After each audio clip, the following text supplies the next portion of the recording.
Today we're going to talk about the water element. We've already talked about the wood element in another episode, so now we move on to this one. It's winter time, it's a time of water, so it's a perfect time to talk about it. Remember that when we talk about an element, we are talking about a related system in the body.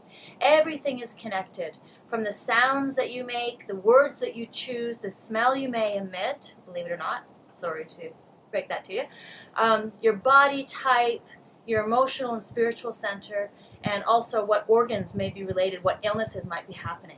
So let's move right into water. Water is a fascinating topic because it is, yes, you can be born with a predominance of a certain elemental type in your body. Remember, you have all 5 elements in your body working together, but you're usually more towards one. It's kind of how you see the world, is through that element's glasses. But you can also have cultural imbalances. So I would say that our Western world right now has quite a water imbalance. And you'll see why. It has a lot to do with burnout or apathy, kind of how we use our resources. Okay, so let's start. The water element rules the kidneys and also the bladder. Those are related organs in Chinese medicine. So the bladder and kidney, it's not just the organs themselves. Yes, it's their function, but it's also everything they rule.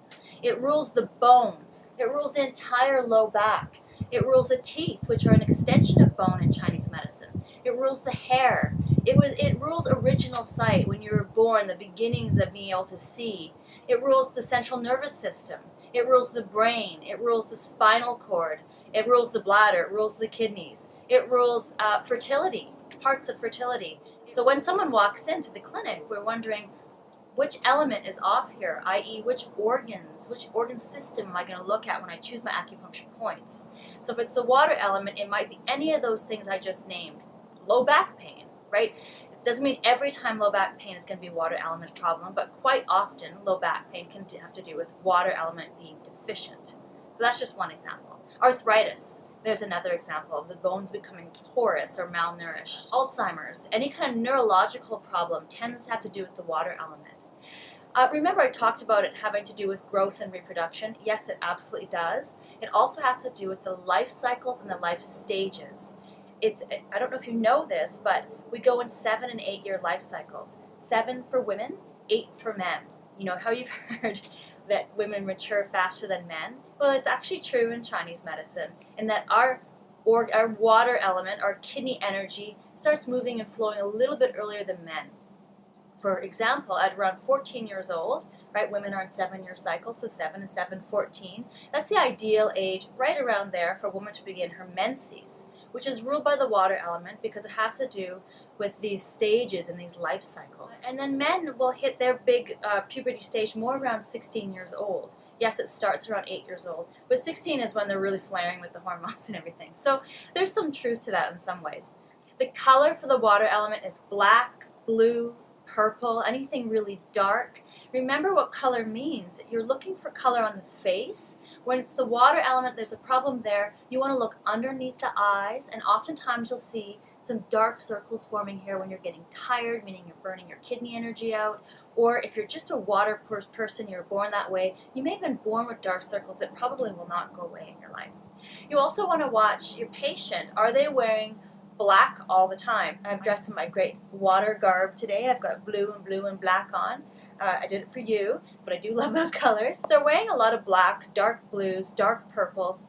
You want to consider that perhaps they're either a water element person, or they have an imbalance in the water energy. And so you'll start asking questions. Are there any bone problems, any memory issues, any teeth issues, how's your low back, any fertility problems? All of that you're gonna start looking at just by the colors they're wearing.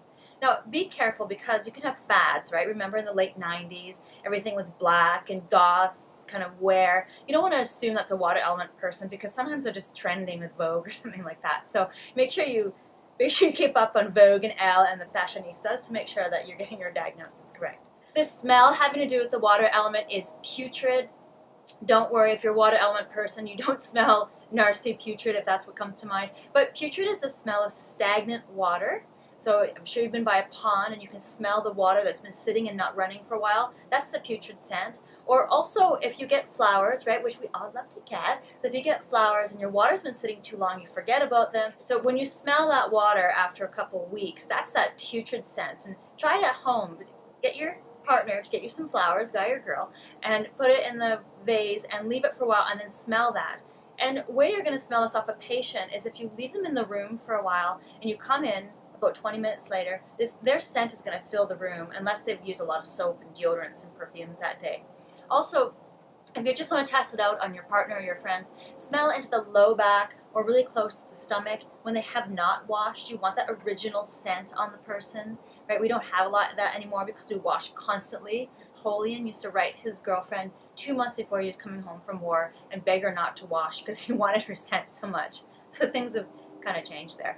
But smell on your partner and see, can you smell that same scent of stagnant water or that old water in a vase smell? And that might tell you they either have a water imbalance or they're a water element person. The sound for a water person is groaning. So if you're born as a water person, you may just kind of have a general groan to your voice. Or if you yourself are becoming very imbalanced in water, you may get a groaning sound. That groaning sound sounds like Eeyore. So it's kind of, oh, how was your day today, honey? Oh, well, another day with the boss, and so did this, and I had to, really give 110% today. And they always sound like they're groaning and moping. That could really be a big sign that the water element is out of balance.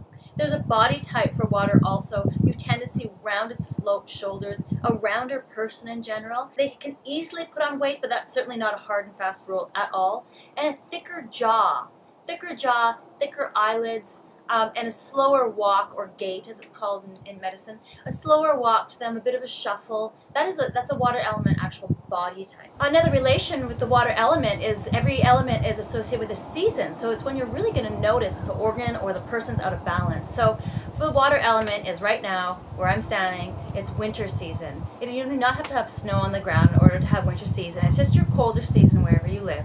So in that winter season, if you have a water imbalance in the bladder, kidney, or just your element you were born with, you may notice things like SAD, seasonal affective disorder. That is very, very, very common in the winter. Depression starting to set in. I remember when I worked in Newfoundland, which has very, very cold winters, as soon as November would hit, I remember one day in the clinic we had 5 rooms set up. 4 of the rooms were with patients that were crying because they were so scared of the depression that was coming. So what this told us is that their water element was low, their kidney energy was low. So as the winter came, the kidney energy in the air, the water energy in the air is really going to show what's going on with your water energy because it's really predominant then. So if you're low in it, then when the winter season comes, it's really going to show how low you are. And because the kidney energy has to do a lot with the brain, you can see a lot of depression and apathy in the wintertime. And it can be quite severe for some people where they need to get some light to pull themselves out of the water season.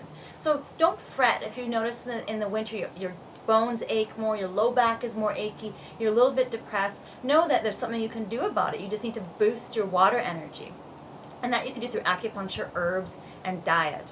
While I'm talking about diet, a lot of foods that will help the water element are dark foods. So you see black beans, kale, seaweed, anything in the dark color, berries, molasses, and nice warm foods, cooked foods, soups and stews, meats. If you're a meat eater, meat is very good for water element in the winter season. Anything like that's going to really nourish and boost it. It's not the season to use a ton of energy. It's not the season to be doing marathons, and it's not the season to be eating raw foods or cleansing food.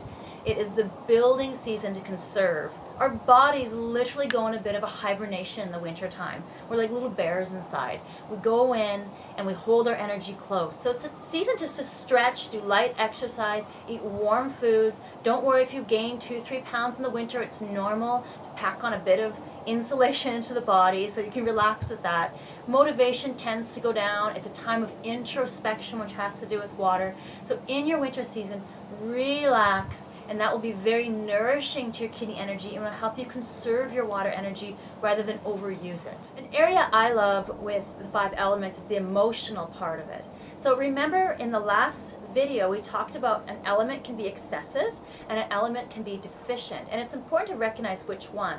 But don't think, if you are really connecting right now with the water element, don't think you have to be one or the other. You can very easily, and in fact the most common is to be excessive and deficient at the same time. So you may show excessive water element just for example at your work, but you may show very deficient water element when it comes to your intimate life.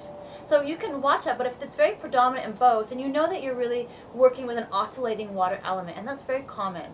So what are the emotions for water element? Let's move right into the excess first.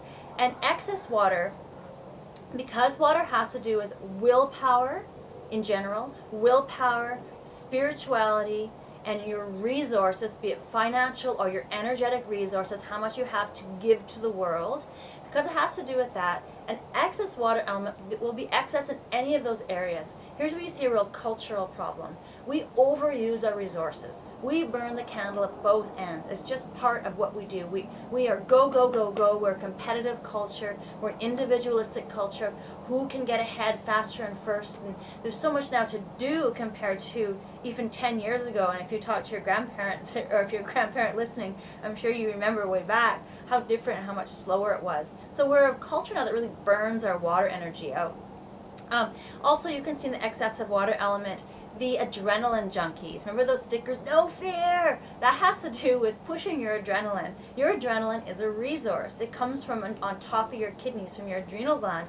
So if you are really pushing emotionally, always to your fear edge, always, it's good to push past emotions, of course, but if you're always doing it, that can be excessive in the water element. And another example is orthodoxy. So religion is a good example. Someone who's very, not religious and enjoying their spirituality, but very, very strict about it and very conserving of those resources and very hard-nosed, almost like ice. So we think about the water element all the time as literal water and all the manifestations of water in nature, right? I'm surrounded by snow and icy stuff right now. You can have deep, dark oceans. Think about that spiritually and emotionally. Water people are very deep. Some are very, very dark, but some are not. You can see nice, clean lakes, crystal clear ponds, murky ponds. When I go back to the orthodox idea, think of ice and someone who's really rigid and frozen in their belief system, and there's absolutely no give in any way, shape, or form to it. And when it becomes that far, then it becomes excessive. So all these excessive emotions draw from your water energy, and then eventually they will put you in deficiency water. You deplete your water energy into deficiency. And when you have the deficiency water, then you have a lot of depression and a lot of low willpower, a lot of low get up and go, so no get up and go at all. And I'm sure, think about yourself. If you've burnt yourself out, what happens? You don't want to do anything. You want to lie in bed all day. You want to watch stupid movies all day, cry at the drop of a hat. Your coping skills are gone. Anyone said that to themselves before? I feel like I can't cope anymore. You know, nothing has even happened. I dropped a pencil and it's just the end of the world. That happens a lot when we really burnt out our resources and we just feel low. And apathy seeps in. And when a person has become very apathetic, this means that they just don't really care about anything anymore. And we all hit those low levels of it, and perhaps some of you suffer from that kind of depression where you feel truly, truly apathetic. And for some people, right, it goes to the point of them even wanting to take their own life because they don't see the point of going on anymore. Their actual willpower is gone. Now, you could be depressed within all of the elements, but what causes depression and what's the deep-seated root of the depression is what tells you which element is off. So there is help for people that have become that depressed. If it's in the water element, we boost them up with acupuncture and herbs, emotional talk, food, anything like that. Lifestyle, right? Relax, this kind of stuff. It becomes very important. So there's your excess and deficient water element. So how do you rebalance a water person? I talk about using words to help rebalance someone. So if you recognize someone as a water person, if you are a water person yourself, or you just are imbalanced in your water energy, you've burnt yourself out, let them know that their important part in life is to cultivate their resources and their potential and bring it into the world in a balanced way.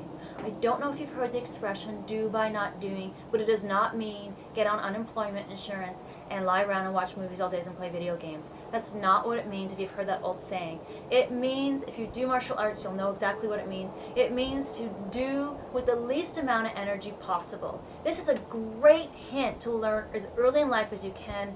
Don't push yourself over where you recognize you're starting to burn yourself up. Start becoming aware, where am I getting tired? Where am I getting that frantic feeling inside? You know when you are burning out and then you get wired and hyper and then you can't sleep and you get in a vicious cycle of not sleeping and wired and wired and wired and wired? That is using your resources too far. You need to recognize those signs and pull back and remember, do by not doing, as in do with the least resistance, the least amount of energy possible, and then you can conserve your own resources, conserve your own water energy, and keep that area strong with you.